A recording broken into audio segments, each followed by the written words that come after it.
Ever wonder why you're tracking calories, eating healthy and exercising, but nothing's changing? If calories really were that simple, way more people would be lean by now. I've worked with hundreds of women over the past 13 years, and they don't want extreme leanness. They just want their clothes to fit again, have energy, and stop feeling like they're constantly battling, especially women who are aging or going through perimenopause and menopause. So, today, I'm going to show you the 5 sneaky calorie mistakes that quietly stall fat loss and how to fix them for real lasting progress. Mistake number 1, setting calories too low. And this usually happens right at the start. What I see all the time is someone jumping on an online calculator, it gives them their resting metabolic rate, and they immediately cut 500 calories off that number. Or they just go straight to 1200 calories thinking this is the fastest way to lose weight. That's actually the fastest way to make dieting miserable. Your resting metabolic rate is simply what you burn lying still all day. It doesn't account for your steps, your workouts, your lifestyle, running around after the kids, or the extra movement you do day to day. What actually matters is your total daily energy expenditure. This is your TDEE. When calories are set too low, fat loss might happen briefly,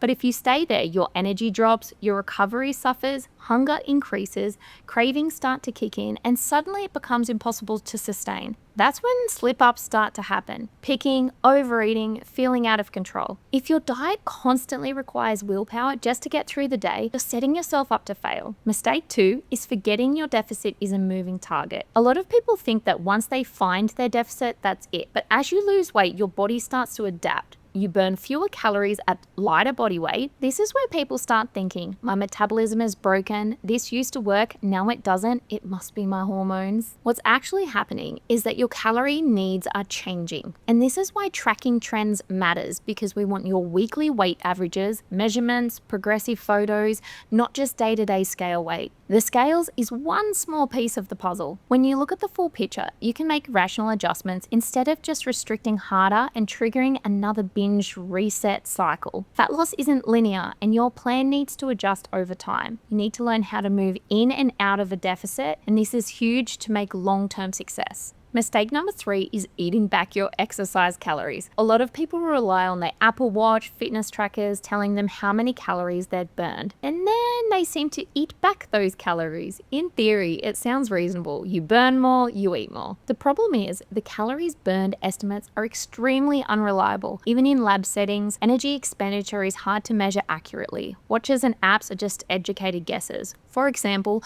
a weight session might only say you've burned 200 calories, but your body continues to burn calories afterwards while your muscles recover. A run may say you've burned 500 calories, but once that run is done, calories are done burning. These devices don't account for that properly. When people consistently eat back exercise calories, progress often stalls and they don't realize why. A more reliable approach is keeping intake consistent and adjusting based on actual results over a few weeks. Mistake number 4 is trying to create a deficit only using diet or only exercise. Some people diet with almost no activity, so even one small slip up can wipe out your entire week of progress. Others try to out-exercise a bad diet, lifting consistently, doing endless cardio, but never managing their intake. And I was guilty of this myself. I trained twice a day with no nutrition education, and all I did was burn myself out. The reality is, it's much easier to eat your calories than it is to burn them. What works best long-term is balance. Regular resistance training, daily movement like walking, and a moderate calorie deficit from food. We're not doing anything extreme, just something that fits your lifestyle that you can stick to. Mistake number 5 is overestimating how good your actual diet is.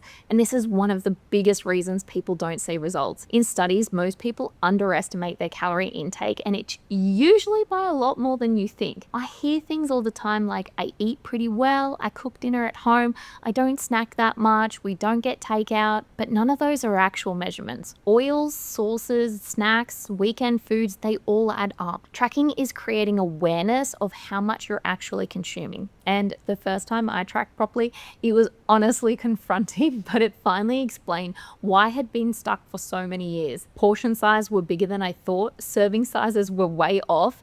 This alone can be the difference between making progress and staying stuck. If you've been stuck for a while, it doesn't mean that you lack discipline. Most of the time, it means you're missing one or a few of these mistakes and you're following advice that isn't tailored to your body, your lifestyle, or your stage of life. This is exactly what we help our clients with: personalized support, real-time adjustments, and strategies that actually fit your life, so this becomes a forever change, not just another quick fix. If this video helped, like and subscribe for more sustainable fat loss guidance. And if you want help figuring out your calories, your plateaus, your next step, I'll leave the details below. I'll also link another video here that will help you lose weight and actually keep it off.